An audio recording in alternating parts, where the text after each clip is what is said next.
이렇게 용산 득강에 함께해 주신 여러분께 먼저 감사드립니다. 고맙습니다. 또 제가 평소 존경하는 우리 백승주 전쟁기념사업회 회장님, 또 전쟁기념사업회 우리 임주원 여러분께서 저를 불러주셔서 감사드립니다. 고맙습니다.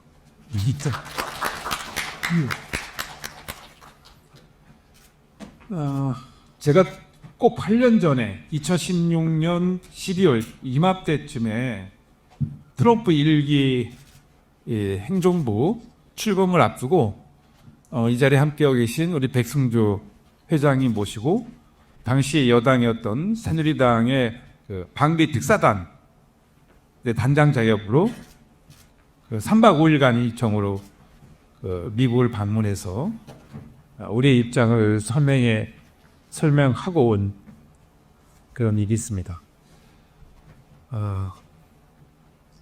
세월이 참 빠릅니다. 벌써 8년 전입니다. 지금 트럼프 2기 출범이 오늘 기준으로 보면 꼭 한 달 뒤거든요. 1월 20일 날 출범이 되는데 지금 트럼프 당선인이 있는 플로리다 마로라고 리조트에는 아베 수상의 사모님이 부인이 반역하시고 캐나다 총리부터 시작해서 동맹 국가는 물론이고 많은 세계 각국의 정상들이 트럼프 당선인을 만나기 위해서 세도하고 있는 것 같습니다. 정말 중요한 시기입니다.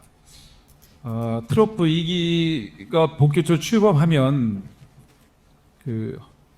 굉장히 많은 변화가 있을 텐데 특히 최근에 트럼프 출범 100일이 아니라 100시간 내에 모든 것이 결정될 거다.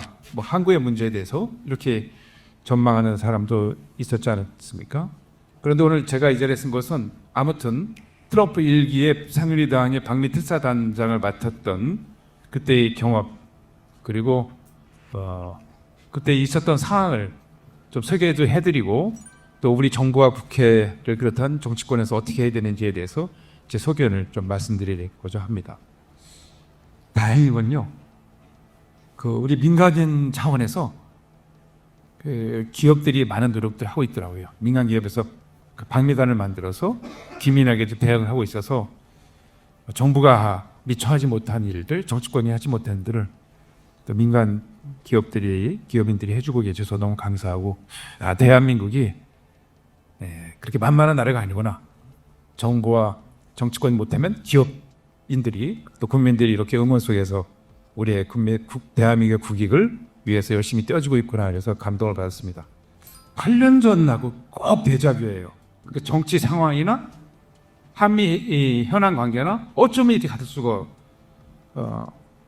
없는지 모르겠어요.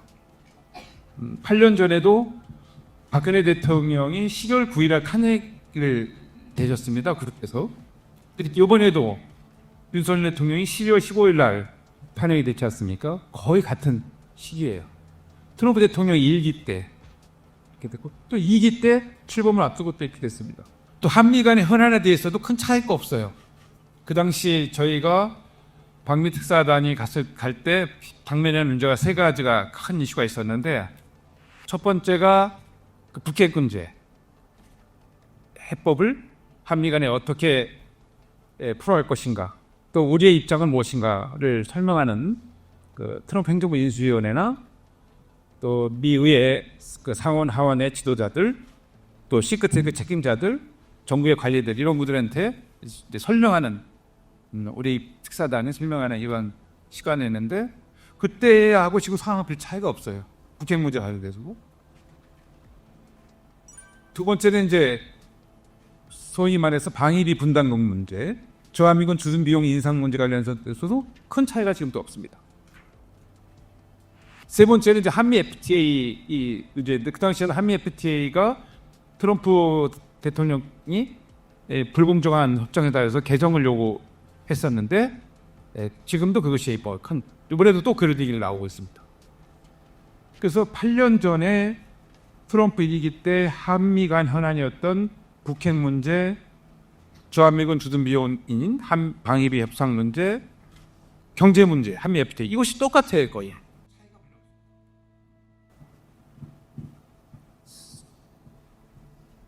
그래서 우리가 트럼프 일기 때 그 방미 특사단위가 활동한 것들을 좀 소개해드리고 트럼프 2기 때 이렇게 대응하면 좋겠다라는 것을 곁들여서 좀 말씀드려볼까 합니다.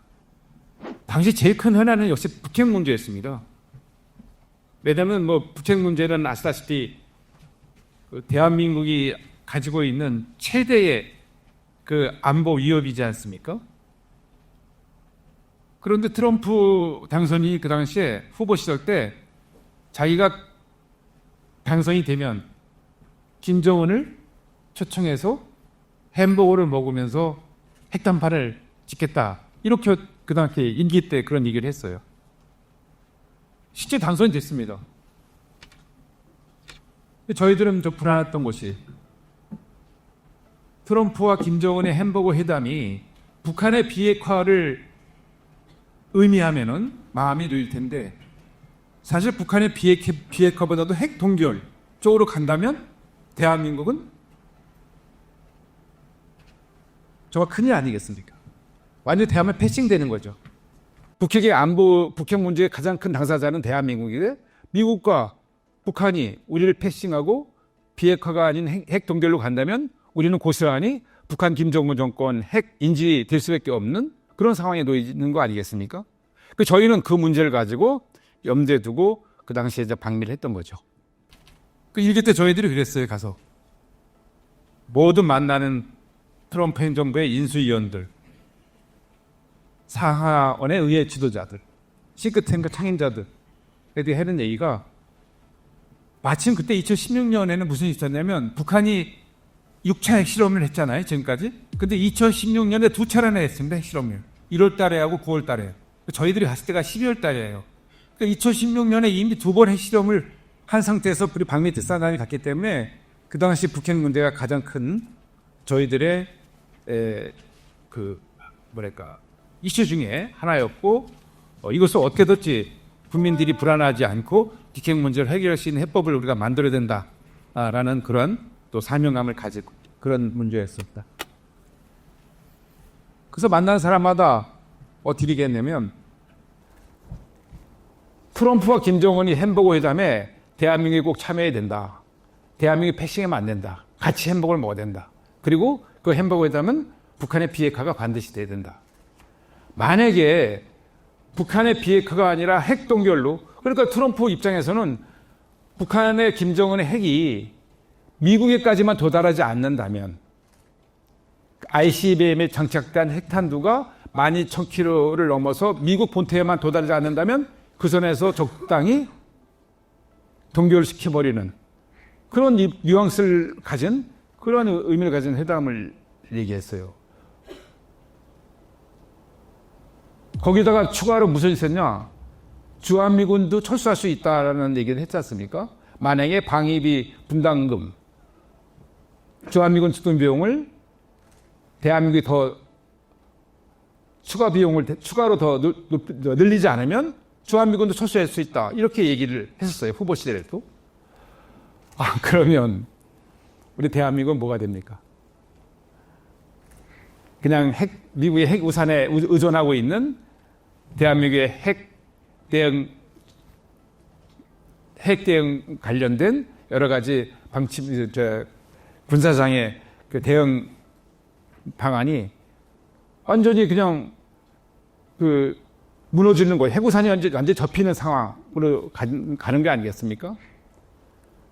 그래서 인수위원들이라고 저 의원들한테 거듭 얘기 말씀드리지만 북한의 김정은이 핵을 포기하든지 아니면 우리도 그에 맞서서 전술핵을 재배치하던 아니면 한미가 핵 공유를 해서 한반도에 핵 균형을 통한 공포의 균형이 일어나야지 북한 김정은 정권의 핵미사일 도발이라는 핵무사일이라는 이런 무력 도발을 하지 않을 거 아니겠느냐. 그래서 그런 주장을 저희가 계속 했습니다. 그런데 그 한편에는 만약에 트럼프 김정은 간에 저희들의 주장을 무시하고 그냥 현재 수준으로 동결이 간다면 대한민국 국민들이 이제는 우리도 자체 무장을 할 수밖에 없다라는 여론이 굉장히 높아질 거고 우리 정치권도 그런 방향으로 움직일 수밖에 없다라는 얘기를 했습니다. 그렇지 않습니까?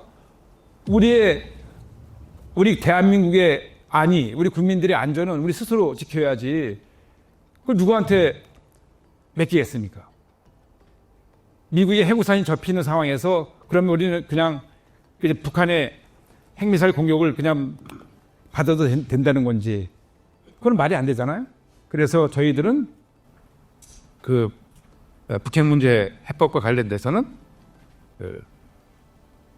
끊임없이 이러한 입장, 북한이 반드시 비핵화해라. 안 되면 우리도 전술핵, 미국이 철수했던 전술핵 재배치하고 나토 동맹하고 미국이 핵 공유하듯이 왜 한미 동맹은 핵 공유 못하는 이유가 한미 동맹이라고 나토처럼 핵 공유를 못하는 법이 없잖냐. 한미도 핵 공유하자. 이것도 안 된다면 우리는 자체 무장할 수밖에 없다라는 식으로 다니면서 쭉 얘기를 했습니다. 그런데 미국에서 만났던 많은 의회 지도자들, 의원들이죠. 그리고 그 싱크탱크 책임자들이 상당히 저희들 의견에 경청하고 공감을 표시를 했습니다. 그럴만도 하다. 한국 국민들 입장에서 보면 얼마나 불안하겠냐. 저렇게 북한의 김정은 정권이 무자비하게 계속 핵실험하고 미사일 쏘고 있는데 자기들 같아도 불안하겠다. 이런 공감을 하더라고요. 그래서 급기야 몇 명 의원들은 한미 핵공유에 대해서 굉장히 관심을 많이 가졌었어요. 기어코는 얼마 전에 미국의 상원의원이 한미 핵공유를 긍정적으로 검토해야 된다라는 얘기도 했지 않습니까? 그만큼 미국의 의회 지도자나 싱크탱크에서도 북한의 고도화된 핵과 미사일에 대해서 대한민국의 입장을 이해하고 어느 정도 우리의 주장에 대해서 진지하게 받아들이는 시간이었다라는 소개를 드립니다. 만약에 그때 아무런 얘기 안 하면요 모릅니다. 사실 계속 가서 얘기를 해야 됩니다. 미국의 인수위원이 됐던 또 싱크탱크의 책임자가 됐던 우리의 입장을 가서 얘기하고 설명하고 그래야지. 그러지 않으면 미국의 정책 결정자들이 그냥 비즈 코리아 패싱하는 겁니다. 제일 걱정되는 게 지금 상황에서 만약에 우리가 미국의 트럼프 2기 행정부가 일방적으로 모든 결정을 한다면 참 걱정되는 부분이 많이 있어요. 또 두 번째로 무슨 있었냐면 주한미군 주둔 비용과 관련된 문제입니다. 방위비 협상이라고 하잖아요. 대한민국의 주한미군이 약 28,500명 정도가 주둔하고 있습니다. 독일이 한 35,000, 일본에 한 55,000가 정도, 그죠? 56,000 정도 주둔하고 있어요. 그런데 미국에서 가장 많이 파견되어 있는 세계 속에 있는 미군들의 규모가 이제 이럴진데 대한민국이 부담하는 그 주둔 비용에 대해서 트럼프 대통령은 한국이 돈을 참 많이 버는데 미국과의 무역에서도 흑자를 많이 버는데 너희들은 안보 무임승차한다. 지금 내는 돈은 너무 적다. 더 내라. 이렇게 트럼프는 우리한테 요구하고 있습니다. 1기 때요. 그 당시 한 10억 불 정도가 우리가 내는 주둔비용 부담액이었는데 트럼프 대통령 그 당시 당선인이 무려 5배를 더 내라고 합니다. 50억 불을 내라. 50억 불 내라.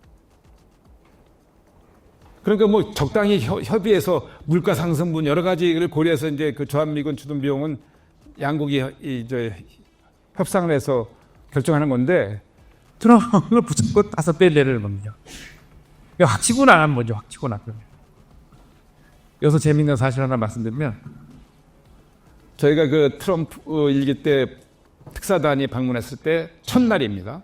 저희들이 제일 먼저 간 곳이 헤리티지 재단이었어요. 그 헤리티지 재단은 미국의 보수주의, 그 보수를 대표하는 싱크탱크인데 그 이사장이 존 필러라는 분인데 이분이 트럼프 행정부 인수위원회 고문을 맡고 있어요. 그래서 저희 특사단이 질문을 했습니다. 무슨 질문을 했냐? 저희들이 방문하기 직전에 무슨 일이 있었냐면 트럼프 대통령이 중국의 시진핑 주석하고 미중 정상회담을 하기로 되어 있었는데 정상회담을 앞두고 대만에 차이밍 총통하고 통화를 한 겁니다. 전화를 한 겁니다. 상식적으로는 이해가 안 가잖아요. 미중 정상회담을 하기로 해놓고 대만 총통하고 저 통화를 할때 하나 좀 상식적으로 이해 안 갔잖아요. 왜냐? 시진핑 주석이 제일 싫어하는 게 두 개의 중국 아닙니까? 원 차이나가 시진핑 주석 중국의 일관된 외교 정책이고 핵심적인 중국의 입장인데 대만 총통하고 통화했던 거는 내가 대만을 인정한다. 대만하고도 거래할 수 있다. 이런 입장을 트럼프가 취한 거잖아요. 그러니까 시진핑 주석이 굉장히 기분 나쁘죠. 그래서 그걸 물어본 거예요. 존 필러 고문한테. 아니 그래 시진핑을 만나게 해놓고 대만 총통하고 통화하면 상대방이 기분 나쁠 거 아니야. 그렇게 해도 되는 거예요? 저희 그랬더니 존 필러 고문의 답변이 뭐라고 하냐. 그게 바로 트럼프의 협상 기술이라는 거예요. 트럼프랑 협상할 때 상대방의 급속도도 확 찔른다는 거예요. 그러니까 시진핑을 만나기 전에 대만 총통하고 통화했던 거는 시진핑의 급속을 찔른 거죠. 그럼 이제 정상회담 할 때 시진핑은 그 머릿속에 그것만 생각할 거 아니겠어요? 대만 문제에 대해서 어떻게 할 것인지. 그 트럼프의 협상 기술 이런 얘기를 해요. 그 우리 방위비 협상과 관련돼서도 주한미군 주동 비용 문제도 10억 불인데 보통 50억 불을 내는 거예요. 5배를 내는 거예요. 상식적으로 말이 안 되잖아요. 여러 가지 물가 인상 부분 여러 가지 고려해야 되는데 무조건요 5배 내는 거 아니겠어요? 결국은 이제 20억 불로 줄였다가 10억 불 조금 넘는 수준으로 타결이 됐는데 그게 또 트럼프의 그 협상 기술이다.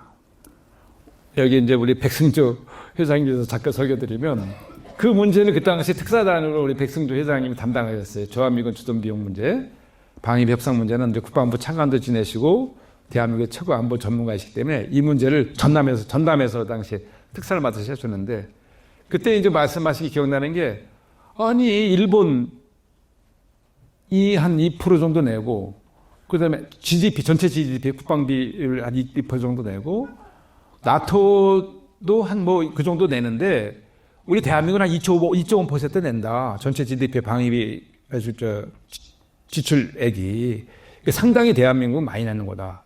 그리고 그것뿐만 아니라 주한미군과 한미연합 이 최강의 전력이 극동아시아에서 차지하는 미국의 국익적인 측면도 고려해서 우리는 다른 동맹국에 비해서 충분히 방위비 분담금을 하고 있다라고 설명을 다 하시더라고요. 그러니까 이제 그쪽에 있는 인수위원들이나 의원들이 구체적인 수치를 갖고 얘기하니까 다 설득이 되는 거예요. 아, 그렇구나. 한국이 일본이나 독일을 비롯한 나토 동맹국과 비교해서 GDP 대비 충분한 그 방위비를 부담하고 있구나. 설득이 되는 거죠. 그냥 뭐 우리가 가서 무조건 뭐 우리도 못 내겠다. 충분히 뭘 되고 있다. 이렇게 얘기하는 것보다도 수치를 갖고 얘기하니까요. 그때 그렇게 말씀하시면서 또 하나 재밌는 것은 백승주 협상 기술. 뭐였냐면 저희도 그때 재밌게 웃었는데 트럼프 대통령이 노벨 평화상을 틀림없이 받고 싶어 할 거라는 거예요. 북한 핵 문제 해결하면은 노벨 평화상을 받고 싶을 거다. 그러니까 그 얘기도 해야겠다는 거예요. 그러면서 이제 북한의 핵 문제를 해결하면 당신 트럼프 대통령 노벨 평화상을 받으실 거다. 그럼 얼마 좋으냐? 그 얘기 하시더라고. 그 본인의 적극적인 그 북핵 문제 해결을 위한 동력을 부여해 주는 거죠.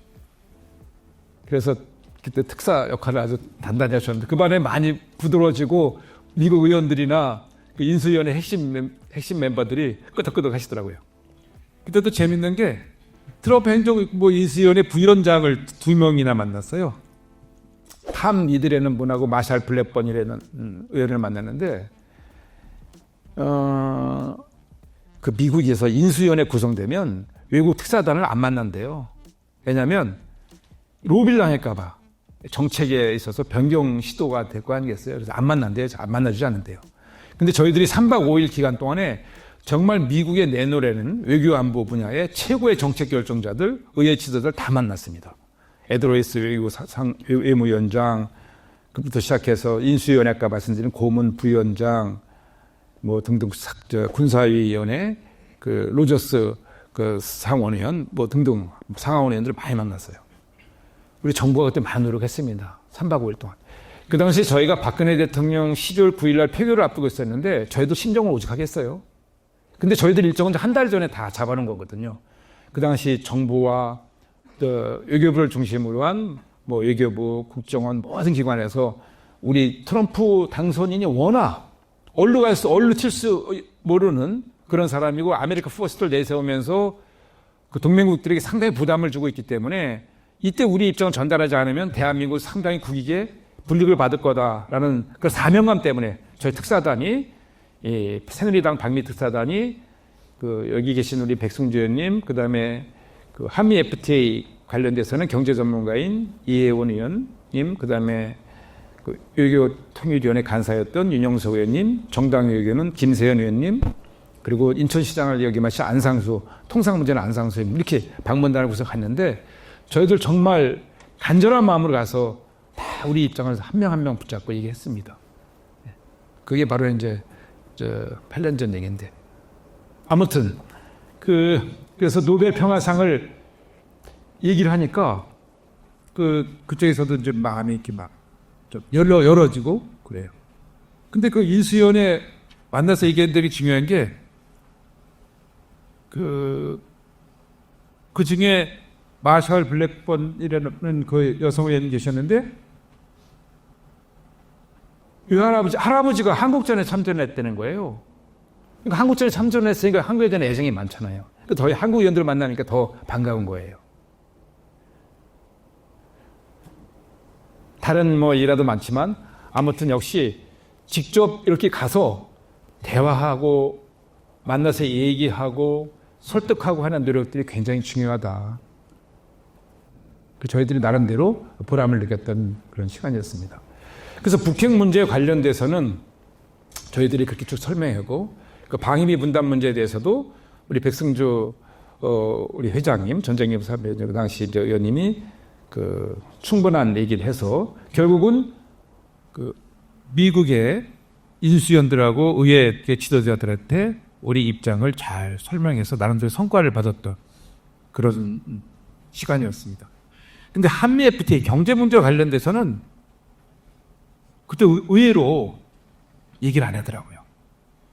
자기들이 판단할 때 한미 FTA 관련돼서 이슈를 제기하면 이게 크게 뭐 도움이 안 될 것 같았는지 그때 당시 한미 FTA는 그냥 넘어갔습니다.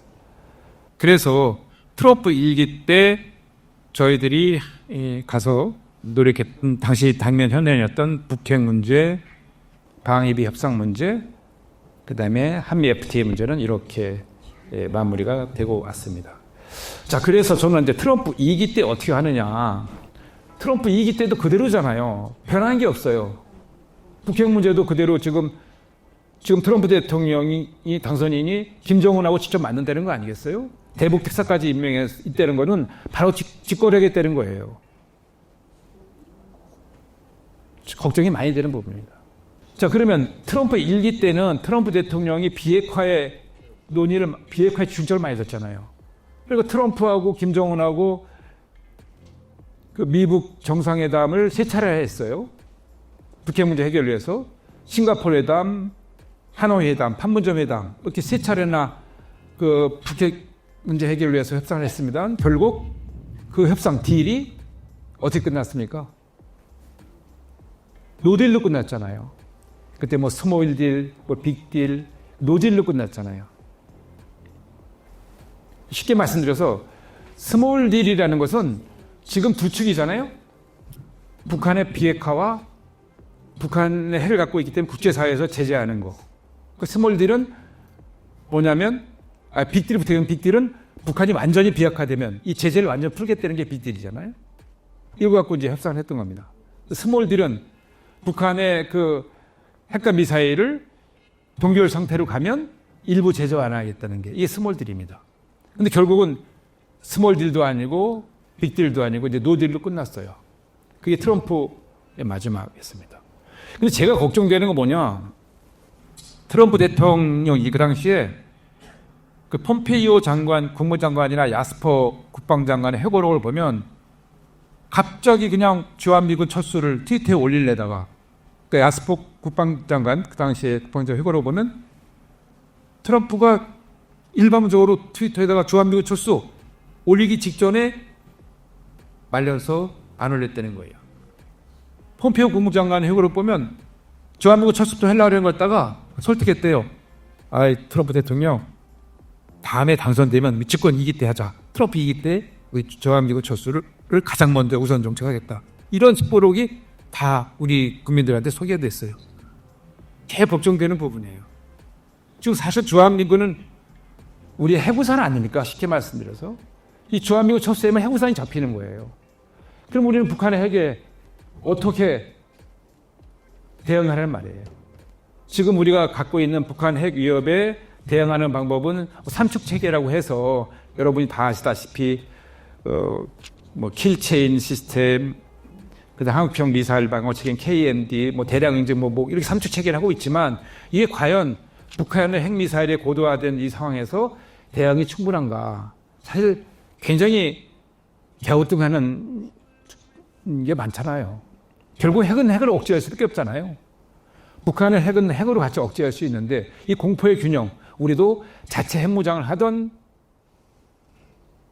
전술핵을 재배치하던 한미가 핵공유하던 그래서 북한이 오판하지 않고 도발하지 않도록 핵균형을 통해서 한반도의 평화 유지를 하고 우리 국민들의 안전을 지켜야 되는데 아니 그냥 이런 상태도 아닌데 그냥 주한미군 철수를 갑자기 해버리면 우리는 북한 김정은 정권의 핵 인질이 그냥 되는 거예요. 그게 제일 두려운 시나리오다. 그래서 트럼프 2기 때는 이 북핵 문제에 대해서 가장 집중해서 해결해야 된다. 저는 이렇게 생각하고 있어요. 대한민국 국민들의 최대 안보 위협이 이 북핵 문제예요. 끊임없이 트럼프 대통령과 행정부 인사들에게 전술핵 재배치에 대한 필요성, 또 나토도 핵 공유하는데 나토 동맹, 한미 동맹 또 강력하면 한미 동맹도 핵 공유하자 이렇게 하든지 이것도 안 된다 하면 그러면 우리도 우리 스스로 우리 국민들의 안위를 지키기 위해서 우리도 결단을 낼 수밖에 없다. 스스로 우리도 핵 능력을 갖춰야 되겠다. 핵무장을 했다. 이렇게 국민들이 선택할 수밖에 없는 이런 상황이 올 수밖에 없다는 거죠. 근데 다행히도 저는 이제 제 트럼프 2기 행정부하고 한국 관계는 한미가 창조적 동맹 관계에서 갔으면 좋겠다. 이 말씀 무슨 말이냐면 이 블루 옵션이 있을 것 같아요. 트럼프의 아메리카 퍼스트는 결국 머니 퍼스트잖아요. 비즈니스맨이에요. 거래를 하는 중요시하는 분이잖아요. 그래서 이 핵 문제에 관련돼서도 트럼프 대통령의 생각이 야, 대한민국이 차라리 핵을 보유하는 것이 동북아에 있어서 미국의 이익과 같을 수도 있다. 뭐 이렇게 생각했거든요. 근데 그런 뉘앙스를 좀 품었어요. 또 중국과 옛날에 중국이 한때 국제 제재, 유엔 제재에 적극적으로 동참하지 않고 북한에 대해서 북한 그 비핵화를 위해서 국제사회가 제재할 때 중국이 적당히 뭐 하려고 할 때 트럼프가 뭐 당신들이 북한 비핵화를 위한 국제사회의 제재에 적극 동참하지 않으면 한국과 일본이 핵무장할 수도 있어. 이렇게 얘기도 한 적이 있잖아요. 그리고 트럼프의 그러니까 트럼프의 그 비즈니스 마인드, 그 열려있는 생각에 우리가 창조적으로 동맹관계를 좀 잘 해서 북한이 핵 비핵화로 나면 정말 다행인데 그러지 않을 경우에는 우리도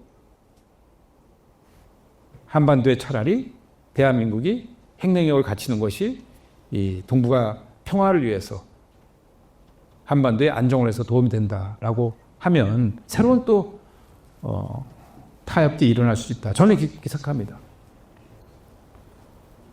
우리 국민의 안전이 우선이니까요.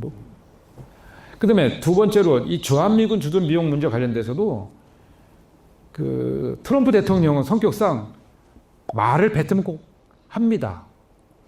무조건 하는 사람이에요. 행동주의자예요. 우리가 지금 뭐 방위비 분담금 이번에 털어낼 때부터 100억 불 내게 할 거다. 본인이 계속 집권에 있었으면 100억 불 내게 했었는데 바이든 하는 바람에 뭐 돈을 충분히 못 받았다 이런 식으로 얘기했잖아요. 언론 인터뷰에서. 그래서 저는 트럼프 이기 때 주한미군 주둔 비용인 방위비 협상에 있어서 100억 불까지는 아니더라도 또 일정 부분 우리가 또 부담을 해야 되지 않나 이런 생각을 갖고 있어요. 차라리 주고 우리도 받자 이거예요. 기브 앤 테이크 하자. 그러니까 저 방위비 비용 문제에서 어느 정도 일정 선조 주면서 우리가 필요로 했던 것들. 지금 우리가 제일 안보적으로 필요한 게 뭡니까? 북한 핵 위협에서 벗어나는 거 아니겠어요? 그러니까 원자력 협정 개정 같은 걸 통해서 우리의 핵 능력을 고양시키는 방향이 좋다. 충분히 그 거래가 가능한 겁니다. 딜이 가능한 겁니다. 아니 김정은 트럼프만 정상회담 때 뭐 딜합니까? 빅딜 스몰입니까? 대한민국 대통령하고 트럼프 대통령하고 딜을 해야 됩니다. 이제 사실 햄버거를 가장 먼저 보여드릴 거는 대한민국 대통령 김정은 트럼프가 아니라 이미 북한은 핵무장이 돼버렸고 핵이 있는 나라가 된 거고 그 위협에 빠져 있는 대한민국을 어떻게 안전하게 지킬 것인가 한미동맹 차원에서 우리 대통령하고 트럼프가 햄버거 먹으면서 진지하게 논의해야 될 거예요. 그렇잖아요, 사실. 그래서 이 주한미군 주둔비용 문제도 그런 식으로 일정 부분 우리가 부담하면서 원자력 협정 개정이라든가 또 방산협력 차원이 많이 있잖아요. 그래서 그렇게 트럼프가 원하는 것도 우리가 들어주고 우리의 외교 역량이나 모든 걸 총발휘해서 같이 한미가 시너지를 만드는 거, 블루오션을 가는 쪽으로 갔으면 좋겠다라는 생각입니다. 그래서 세 번째로 이제 경제 문제인데 일기 때 한미 FTA 그때 지금도 좀 제가 좀 캐시천인데 우리 이제 백승주 의원님과 같이 특사단이 그 인수위원회 실무자들 실무장급들하고 이제 오찬 타임이 있었어요. 그 워싱턴 미 의회 의사당 앞에서 이제 그 무슨 뭐 햄버거집 같은 데는 비슷한 데는 그래서 같이 이제 식사를 하는데 그 사람들은 한미 FTA에 관련돼서도 뭐 저 개정해야 된다는 주장을 할 것 같았는데 우리끼리 밥을 먹는데 자기네끼리 한미 FTA 얘기하지 말자 이게 좀 뭐 그랬다는 거예요. 우리 같이 수행했던 분 얘기 들으니까 그 얘기 좀 안 얘기하지 말자. 뭐가 이상 남아요. 그래서 아무튼 한미 FTA는 그대로 넘어갔어요. 그런데 최근에 한미 FTA 개정해야 된다고 또 지금 얘기하고 있잖아요. 최근에. 근데 경제 문제에 있어서 조선업을 가장 먼저 트럼프 대통령이 당선인이 그 윤석열 대통령하고 전화 통화하면서 얘기한 게 조선업이잖아요.